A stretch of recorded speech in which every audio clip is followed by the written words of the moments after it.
সালের ৫ জানুয়ারি প্রতিরক্ষা গোয়েন্দা মহাপরিদপ্তর ডিজিএফআই এর নির্দেশে ঢাকার ৫ তারকা হোটেল রেডিসন ব্লু ওয়াটার গার্ডেনে ইসলামী ব্যাংক বাংলাদেশের পরিচালনা পর্ষদের সভা বসেছে। উপস্থিত আছেন ১২ থেকে ১৩ জন পরিচালক। হঠাৎ সেখানে ঢুকে পড়লেন কয়েকজন ব্যক্তি যারা পরিচালনা পর্ষদের সদস্য নন। তাদের দেখে একজন পরিচালক বিরক্ত হন। তিনি বলে ওঠেন, এই আপনারা কারা, এখানে কেন? অপরিচিত ব্যক্তিরা কোনো জবাব দিলেন না, সভা ছেড়েও গেলেন না। কিছুক্ষণ পরেই সভায় ঢোকেন ডিজিএফআই এর তৎকালীন মহাপরিচালক মোহাম্মদ আকবর হোসেন। সঙ্গে ছিলেন ব্যাংকটির বড় গ্রাহকদের একজন সাইফুল আলম মাসুদ, যিনি নিজের নামে প্রতিষ্ঠিত এস আলম গ্রুপের চেয়ারম্যান। সভায় টেবিলের একদিকে বসেন সাইফুল আলম, তার দুই পাশের ৩টি চেয়ারে বসেন আকবর হোসেন, ইসলামী ব্যাংকের তৎকালীন চেয়ারম্যান মোস্তফা আনোয়ার ও পরিকল্পনা কমিশনের সাবেক সদস্য আরাস্তু খান। রেডিসন হোটেলের সেই সভায় সরকারের নির্দেশে ডিজিএফআই কর্মকর্তাদের তদারকিতে ইসলামী ব্যাংকের নিয়ন্ত্রণ চলে যায় এস আলম গ্রুপের কাছে। ব্যাংকের চেয়ারম্যান জানান, তিনি নিজে ভাইস চেয়ারম্যান এম আজিজুল হক এবং ব্যবস্থাপনা পরিচালক আব্দুল মান্নান পদত্যাগ করেছেন।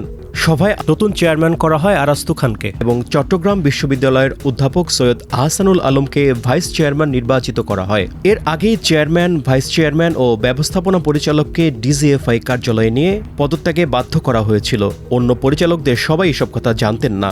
সভার স্থান পরিবর্তন ও ৫ তারকা হোটেলে তা আয়োজিত হওয়ায় কেউ কেউ ধারণা করছিলেন যে কিছু একটা হতে যাচ্ছে। সভায় ঢোকার আগেই তাদের সবার মুঠোফোন নিয়ে নেওয়া হয়েছিল। ইসলামী ব্যাংক দখলের ভেতরের গল্পটি এভাবেই প্রথম আলোকে বলেছেন ব্যাংকটির তৎকালীন ২ জন পরিচালক, ২ জন শীর্ষস্থানীয় কর্মকর্তা এবং পরে গুরুত্বপূর্ণ দায়িত্ব পাওয়া এক ব্যক্তি। তারা নাম প্রকাশ করতে চাননি। পাশাপাশি Bangladesh bank, S Alam group সহ বিভিন্ন সংস্থা ও প্রতিষ্ঠানের বিভিন্ন সূত্রের সঙ্গে কথা বলেছে প্রথম আলো। বাংলাদেশে এই ঘটনা ছিল নজিরবিহীন। বিদেশেও বিষয়টি আলোচিত হয়। ২০১৭ সালের এপ্রিলে এ নিয়ে একটি প্রতিবেদন প্রকাশ করে প্রভাবশালী ব্রিটিশ সাময়িকী দ্য ইকোনমিস্ট। ঘটনার পর ৯ বছর পেরিয়েছে। জুলাই গণঅভ্যুত্থানে আওয়ামী লীগ সরকারের পতন হয়েছে। সাইফুল আলম আর দেশে আসছেন না। যদিও ইসলামী ব্যাংকের শেয়ারের ৮২% মতো এখনও নামে বেনামে এস আলম গ্রুপের নিয়ন্ত্রণে। এদিকে ব্যাংক রেজুলেশন আইন সংশোধন করে পুরনো মালিকদের কাছে ব্যাংকের মালিকানা ফিরে আসার সুযোগ দেওয়ায় ব্যাংক দখলের সেই কাহিনী আবার আলোচনা তৈরি করেছে। দেশে বেসরকারি ব্যাংকের যাত্রার শুরুর দিকে ১৯৮২ ও ৮৩ সালে ৮টি বেসরকারি ব্যাংকের একটি ছিল ইসলামী ব্যাংক বাংলাদেশ লিমিটেড। ২০১৫ সালে ব্যাংকটির বার্ষিক প্রতিবেদন অনুযায়ী তখন ব্যাংকটিতে মধ্যপ্রাচ্যের বিভিন্ন দেশের বিনিয়োগকারীদের ৬৩.১৮% শেয়ার ছিল। দেশীয় উদ্যোক্তাদের মধ্যে মীর কাশেম আলী, আবু নাসের, মোহাম্মদ আব্দুজ জাহিরের মতো জামায়াতে ইসলামীর ঘনিষ্ঠ ব্যক্তিরা ছিলেন। মুক্তিযুদ্ধের সময়কার মানবতাবিরোধী অপরাধে আওয়ামী লীগ সরকারের আমলে মীর কাশেম আলীর ফাঁসি হয়। ইসলামী ব্যাংকে জামায়াতে ইসলামীর সংশ্লিষ্টতা এবং চাকরিতে জামায়াত শিবিরকে বিশেষ অগ্রাধিকারের বিষয়টি সবসময় আলোচনায় ছিল। ২০১৪ সালের ৫ জানুয়ারি একতরফা নির্বাচনের মাধ্যমে টানা দ্বিতীয় মেয়াদে আওয়ামী লীগ ক্ষমতায় এলে ইসলামী ব্যাংকে নিয়ন্ত্রণের তৎপরতা শুরু হয়। বাংলাদেশ ব্যাংক ২০১৬ সালে ইসলামী ব্যাংকে ৪ জন স্বতন্ত্র পরিচালক নিয়োগ দেয়। তখন এস আলম গ্রুপ ছিল ইসলামী ব্যাংকের শীর্ষ গ্রাহক। ২০১৬ সালে ব্যাংকটিতে এস আলম গ্রুপের ৩ প্রতিষ্ঠানের ঋণ ছিল ৩,০০০ কোটি টাকা।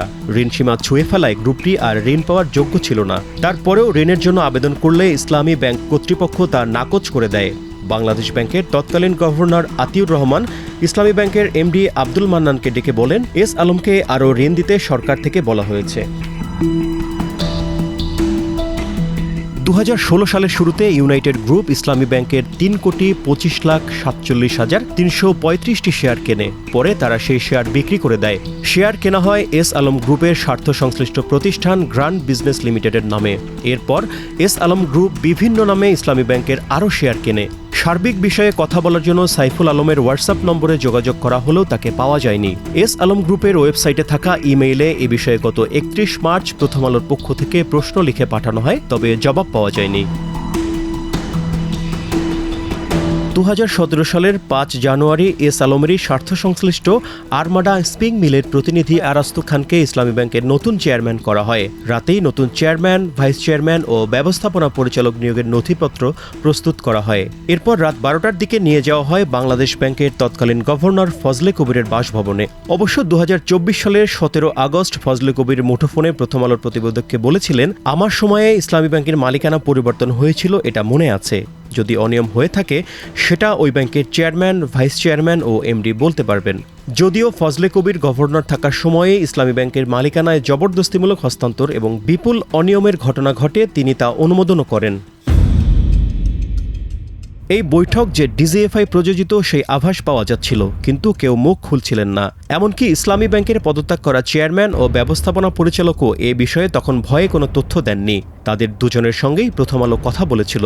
ডিজিএফআই ব্যাংক দখলের নেপথ্য কাহিনী যাতে প্রকাশ না পায় সে বিষয়টি নিশ্চিত করতে চেয়েছিল। 2017 সালের 5 জানুয়ারি রাতে একজন উচ্চপদস্থ কর্মকর্তার নেতৃত্বে ডিজিএফআই এর সদস্যরা হাজির হয়েছিলেন প্রথম আলোর ছাপাখানায়। তখন পত্রিকার প্রথম সংস্করণ ছাপার প্রস্তুতি চলছিল। তারা ছাপাখানায় প্রবেশ করে পরের দিনের পত্রিকায় কি লেখা হচ্ছে তাও জানতে ও পড়তে চান। এই চাওয়া পূরণ না হলে সেই রাতে ছাপাখানা বন্ধ করে দেওয়ারও হুমকি দেওয়া হয়। ডিজিএফআই কর্মকর্তারা গভীর রাত পর্যন্ত প্রথম আলোর ছাপাখানায় অবস্থান করেন।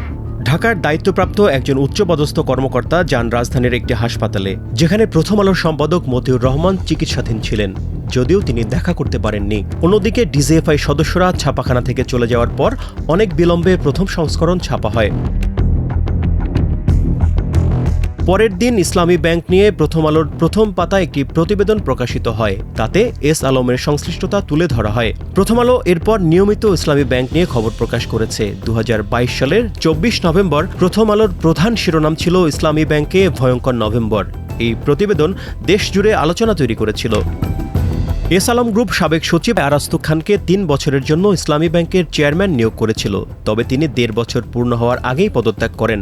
গত 26 এপ্রিল তিনি প্রথম আলোকে বলেন, উচ্চ পর্যায়ের নির্দেশে আমি ব্যাংকটির দায়িত্ব নিয়েছিলাম, তবে ইসলামী ব্যাংক থেকে নেওয়া টাকা ফেরত চাওয়া ও শীর্ষ 20 কর্মকর্তাকে সরিয়ে দেওয়ার নির্দেশ না মানায় এস আলম আমার উপর ক্ষুব্ধ হন। এরপরই আমি পদত্যাগ করি। ইসলামী ব্যাংকের নথিপত্রে দেখা যায় 2016 সালে ব্যাংকটিতে 12,700 জনের মতো কর্মী ছিলেন। 2024 সালে তা বেড়ে 24,000 হয়। এস আলমের সময়ে ব্যাংকটিতে 10,000-এর মতো কর্মী নিয়োগ হয়। নিরীক্ষায় উঠে আসে তাদের সময়ে নিয়োগপ্রাপ্তদের মধ্যে 70% চট্টগ্রামের এবং 45%ই পটিয়ার।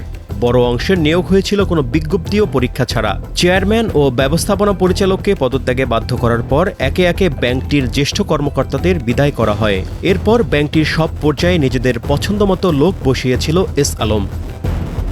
বাংলাদেশ ব্যাংকের তথ্য অনুযায়ী বিভিন্ন ব্যাংক ও আর্থিক প্রতিষ্ঠান থেকে এস আলমের প্রত্যক্ষ ও পরোক্ষ ঋণের পরিমাণ 2.25 লাখ কোটি টাকা। এস আলমের সম্পদের খোঁজ ও উদ্ধারে দায়িত্ব দেওয়া হয়েছে ইসলামী ব্যাংককে। ব্যাংকটির বর্তমান ব্যবস্থাপনা পরিচালক ওমর ফারুক খান গত 21 ফেব্রুয়ারি প্রথম আলোকে বলেন, এস আলমের কাছ থেকে টাকা উদ্ধারে বহুমুখী উদ্যোগ নেওয়া হয়েছে। বার্ষিক প্রতিবেদন অনুযায়ী 2016 সালে ইসলামী ব্যাংকের মুনাফা ছিল প্রায় 447 কোটি টাকা। 2025 সালে তা নেমে এসেছে 137 কোটি টাকায়। তখন খেলাপি ঋণের হার ছিল 4.25%, যা বেড়ে দাঁড়িয়েছে 49%। ব্যাংকটির 92,000 কোটি টাকার বেশি ঋণ এখন খেলাপি। ইসলামী ব্যাংকের নিয়ন্ত্রণ ফিরে পেতে এস আলম আবার তৎপর হয়েছে বলে বিভিন্ন সূত্র দাবি করেছে। গত 21 এপ্রিল জাতীয় সংসদে সংসদ সদস্য হাসনাত আব্দুল্লাহ জানতে চান, এস আলম গ্রুপের ঋণ পুনরুদ্ধারের ক্ষেত্রে এই অর্থবছরে সরকারের বিশেষ কোনো পরিকল্পনা আছে কিনা।